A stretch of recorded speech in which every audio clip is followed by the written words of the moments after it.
You're getting ready for the IELTS, huh? Well, that's no small feat, I'll tell you that.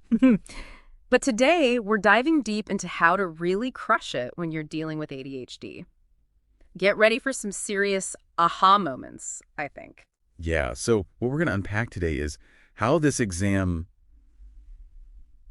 it's designed to be fair for everyone, right? But it can feel anything but fair when your brain processes information in a totally different way. You hit the nail on the head there. We're talking about tackling the IELTS, which is already a challenge on its own. Right. Right? And then you layer on top of that the focus demands and maybe even a little bit of that test anxiety that can come with ADHD. It's a lot. It's a lot to juggle, for sure. Yeah. And it's super important to remember that ADHD isn't a deficit or something to be ashamed of. It's actually just a different way of thinking. One of the studies we looked at for this deep dive is by Dr. Expert Name Redacted, compared it to having a brain that's wired for exploration, like constantly making connections and seeking out new information, which can be a really amazing thing. Okay, so I'm already seeing how that could be both awesome and also super challenging when it comes to something like the IELTS, which demands laser focus and a pretty structured approach, not exactly known for being a spontaneous, free-flowing kind of test. You got it. And to really understand those challenges, it helps to kind of break down the IELTS into its 4 sections. So we have listening, reading, writing, and speaking. And each one presents its own unique hurdles for someone with ADHD. Makes sense. So let's start with the listening section. What are some of the specific things someone with ADHD might find tricky there? Well, for starters, you've got audio that only plays once. So that can feel incredibly high stakes when your brain might be prone to kind of drifting off or getting sidetracked. Plus, the topics can be all over the map and sometimes a little on the dry side, if we're being honest, which doesn't exactly help with maintaining that laser focus we were talking about. Yeah, it's like trying to absorb information while you're on a roller coaster, right? Your senses are just overloaded, and it's tough to pick out those key details. I know one of the sources we read for this deep dive, actually, was a guide by an IELTS tutor who also happens to have ADHD, suggested creating a timeline visual for the listening section. What do you think about that? I think that's a fantastic strategy. And it really plays into the visual learning style that a lot of folks with ADHD tend to have. It's about transforming that potential for distraction into a tool you can use to actually focus better. I love that, turning that roller coaster into something that actually works for you. Okay, so that's listening. What about reading those long, often super academic passages? I can already imagine that feeling pretty overwhelming for someone with ADHD. Oh, you are so right. The sheer volume of text can feel like climbing a mountain.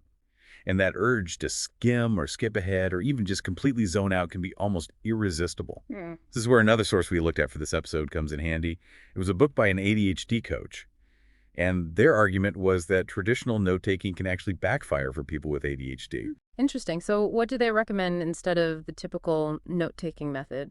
They advocate for what they call a keyword plus symbol method. Basically, you're capturing just the essence of what you're reading without getting bogged down in writing full sentences, which can be mentally exhausting for anyone, but especially for someone with ADHD. Makes sense. It's about working with that tendency for fast thinking and that visual processing style rather than trying to fight against it. I really like that approach. We'll definitely link to that book in the show notes because I think that could be a game changer. Definitely. Now let's talk about the writing section, which, let's be real, even for neurotypical test takers can be a pressure cooker. Yeah. Right? But when you add in the challenges of organizing your thoughts, staying on topic, and proofreading, all under a time limit, it's a whole new ballgame. I can only imagine. And I bet that long turn in the speaking section probably presents a unique set of challenges too. Just for those who aren't familiar with the IELTS, that's where you have to speak for like a full 1 to 2 minutes on a given topic. No back and forth, just you and your thoughts. You're exactly right. And one of the studies we read for this deep dive actually focused specifically on ADHD and test anxiety. It highlighted how that long turn can be especially tough. You're basically being asked to deliver this structured, coherent response completely on your own, with no prompts or cues. It requires a lot of internal organization, which, as we know, can be tricky when you're dealing with ADHD. So we've painted a pretty clear picture, I think, of the potential hurdles. But now I want to flip the script a bit, because we know that having ADHD isn't just about challenges, it's also about having these unique strengths. And that's what I'm really excited to explore. How can our listener use those strengths to their advantage in the IELTS? I'm glad you asked, because that's where things get really interesting. I can't wait to hear more about that. Let's do it. But first, oh, This podcast is created by me, Asiyeh, and everything you hear from the script to the content is written by me. If you find this helpful, please support the original creator by liking, sharing, and subscribing to Ace the IELTS with Asiyeh. Let's get back to it. okay, so we've got the lay of the land now, right? Like we've mapped out the unique challenges that the IELTS can throw at someone with ADHD. But now let's talk about the good stuff, the tools and tactics that can actually make a difference. Let's start with some pre-test prep. What can our listener do before test day to set themselves up for success? Well, I think the most important thing is documentation. If you have a formal ADHD diagnosis, getting that documentation can be a game changer. It can open doors to special arrangements with IELTS, like extra time, or even a separate testing room, which can be huge for managing sensory input and minimizing distractions. So it's about leveling the playing field in a way, right? Not getting special advantages or anything, but creating an environment where you can really showcase your abilities without all those extra hurdles. Exactly. And once you've got those accommodations sorted out, the next step is to practice under those exact conditions. I mean, think about it. You wouldn't run a marathon without training, right? The same goes for the IELTS. You want to get familiar with the format, the timing, the whole experience. So there are no surprises on test day. Speaking of marathons, I love how one of the sources we read for this episode, it was a study on ADHD and academic success, put it.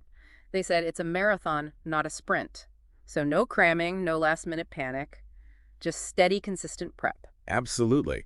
Gradual stamina building is the key. Start with short study sessions, maybe like 20 minutes, and then slowly increase the duration as you get closer to the exam. This helps your brain adjust to focusing for longer stretches, and it prevents burnout too, which is super important. Okay, so we've got the foundation laid. We've got documentation, accommodations, pacing ourselves. Now let's get tactical. Let's break down each section and talk about some specific test-taking strategies. What are your top tips for the listening section? Well, remember that roller coaster analogy we talked about earlier? Oh, yeah. Well, now we're going to give you the tools to turn that roller coaster into a smooth ride. Love it. One of the IELTS experts we read for this episode, they suggested using that preview time before the audio starts to underline keywords in the questions. This helps prime your brain to zero in on the most important info. It's like setting up a filter to catch the key details. That's a great point because another source we looked at talked about how people with ADHD often have this incredible ability to hyper-focus when something really grabs their attention. So it's about harnessing that, right? Using those keywords to steer your focus to exactly where it needs to go. Exactly. And here's another tip. Keep your pencil physically on the question that you're actively answering. This sounds super simple, but it can be a game changer when it comes to stopping your eyes from darting all over the page. Oh, I love that. It's like creating this visual anchor, right? Keeping you grounded in the present moment. I actually used to do that all the time back in my test-taking days. It really helped me stay focused. That's awesome. Yeah. I love that you brought that up because it highlights the importance of finding what works for you. What works for one person might not work for another. So it's all about experimenting and finding what clicks with your brain. Now let's talk note-taking, which, as we discussed earlier, can be a bit of a mixed bag for folks with ADHD. A lot of those traditional methods just aren't very ADHD-friendly. Totally. That whole write down everything you hear approach just doesn't fly when your brain is processing information at warp speed. So what's the alternative? Ace the IELTS with Asiyeh. Well, one expert we spoke to suggested focusing on keywords and symbols. Think of it like creating your own mental shorthand. Instead of writing full sentences, just jot down the essence, using symbols and abbreviations. It's faster, less taxing, and it plays into that visual learning style that we were talking about earlier. I'm digging that approach. Okay, so we've tackled listening. Let's move on to reading. Any advice for conquering those super long passages? I like to think of it like exploring a dense forest. You need a map, right? A way to navigate through all that information without getting lost. One strategy that came up in a bunch of the sources we read was using a blank piece of paper to cover up the parts of the text you're not reading. Ah, I love that. It's like creating your own little reading window, minimizing distractions and allowing you to laser in on one section at a time. Genius. Exactly. And to make those passages more engaging, more ADHD-friendly, think about turning the reading process into an active one. Underline key information. Jot down questions that pop into your head. Even doodle in the margins if that helps you connect with the material. Remember, it's about making the process work for you, not the other way around. So we're basically taking those dry academic texts and turning them into something interactive, something that sparks curiosity. That's brilliant. And speaking of breaking things down, any suggestions for managing those super long passages? This is where chunking comes in. One of the IELTS prep books we read recommended breaking those giant blocks of text into smaller, more manageable chunks. Read a paragraph, pause, summarize what you just read, maybe even jot down a few keywords. It creates this rhythm, this more digestible pace that can feel a lot less overwhelming. It's like turning a marathon into a series of sprints, right? Giving your brain those much-needed breaks along the way. And speaking of marathons, let's shift gears to the writing section. We know that for a lot of people with ADHD, organization and time management can be real struggles. So what strategies can help with that? One technique that came up again and again in our research was pre-planning. Before you even start writing, take a few minutes to just sketch out a quick outline. It doesn't have to be anything fancy, just a roadmap of your main points and your supporting ideas. So it's like building a framework, a structure to guide those amazing ideas. This is something I find super helpful, even outside of test taking. It prevents that whole feeling of my thoughts scattering in a million directions. I totally get that. Yeah. Having a structure can be really grounding, especially for those of us who thrive on a little bit of order. And to break down the task even further, you can try setting mini deadlines for each paragraph. This helps you stay on track and prevents you from getting bogged down in one section. It's like creating these little checkpoints along the way. Right. Making sure you're making steady progress towards the finish line. And what about templates? Can those be helpful in the writing section? Definitely. One of the IELTS tutors we interviewed for this episode is a huge fan of using simple writing templates. They can save you so much time and mental energy during the exam because you've already practiced the structure, so you can just focus on the content. Makes sense. It's about removing those unnecessary obstacles, those little things that can trip you up when you're already under pressure. Right. And don't be afraid to adapt those templates to your own style and preferences. Make them your own, something that feels comfortable and familiar. Love that. Okay, so we've covered listening, reading, and writing. Now let's wrap things up with the speaking section, especially for those who might be feeling a little anxious about that long turn we talked about earlier. Remember that prep time. You get a little bit of time before you have to start speaking, and that time is your secret weapon. Use it wisely. Jot down keywords, create a quick outline. Maybe even sketch a mind map if that's your thing. Taste the IELTS with Asiyeh. The goal is to create a visual reminder of your main points, something you can glance at if you feel yourself veering off course. It's like creating a little safety net for yourself, right? Knowing that you have something to fall back on if those nerves start to kick in. Exactly. And just like with the writing section, structure is your friend. Think about structuring your response like a story, with a beginning, a middle, and an end, or maybe a problem-solution approach, or a past, present, future framework. The key is to have some kind of logical flow that makes it easy for the examiner to follow your train of thought.